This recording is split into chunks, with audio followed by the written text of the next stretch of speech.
තනියමින් අවසාන බර්ත්ඩේ එක ඉසුරුගේ 43 වෙනි උපන්දිනයට දේශානිගෙන් පුදුම හිතෙන තෑග්ගක්.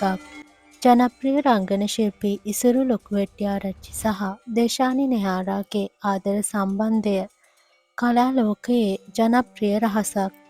දෙදෙනා අතර සිදු වූ සුළු මත ගැටුම් හේතුවෙන් කෙටි කලක් විරසකව සිටි ඔවුන් මේ වන විට වෙනදාටත් වඩා ආදරයෙන් සිටිනවා. ඉසුරුගේ 43 වැනි උපන්දිනය වෙනුවෙන් දේශානි විසින් ඔහුට ආදරණීය සුභපැතුමක් එක්කර තිබුණේ මේ විදියට. මේ ඔක්කොම ඉතින් ආදරේ නිසා සුභ උපන්දිනයක් ඔයාට බබූ යනුවෙනුයි. ඒ වගේම ඇය ඔහුව පුදුම කිරීමට ඔහුටවත් හිතාගන්න බැරි දෙයක් කරලා තිබුණා.